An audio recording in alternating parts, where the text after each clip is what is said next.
So to answer that, I'm gonna be paraphrasing Inkamuru, Pajé Inkamuru. He describes this as an invisible illness that enters into our life, bringing balance and suffering.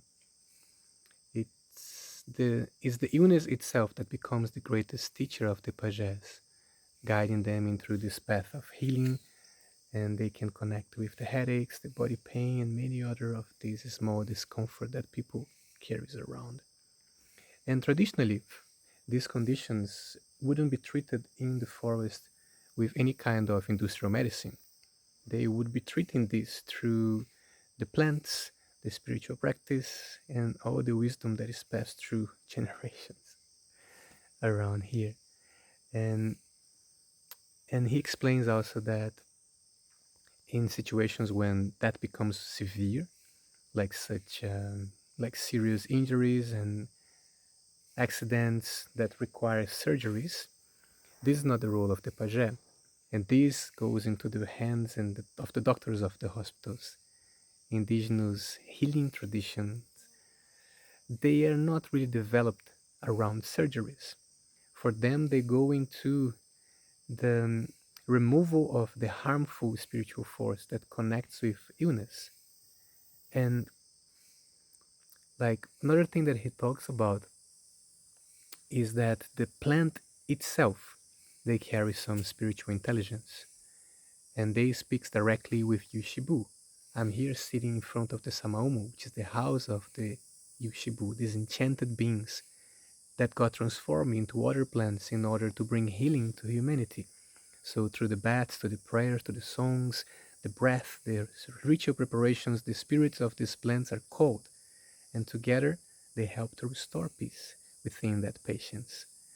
The healing process is it's not seen as like an isolated act, but they heal the collective.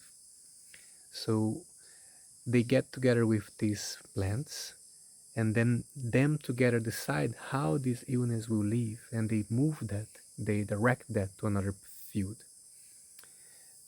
So that's interesting also to think about the industry of the medicines, and these chemicals are something that are used just to kill the disease, but they don't really seek balance, purification, and alignment in this process.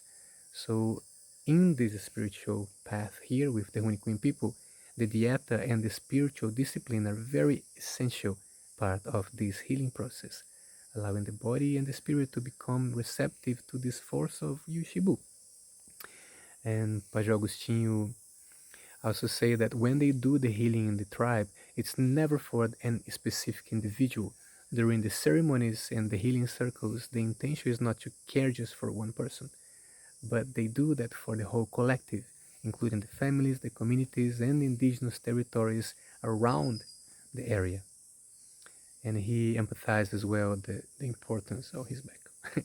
He empathizes as well the importance of the breath, the blow, which creates more strength for the songs and the prayers that are being offered. Get out. And when they do this, they're calling these spirits, these energies from the forest that can help the ceremony, that can help to remove these harmful spiritual attachments and restore harmony to the group and to the individual as well. So that's the closest thing that I can think about to describe what is nisû. Hush, hush.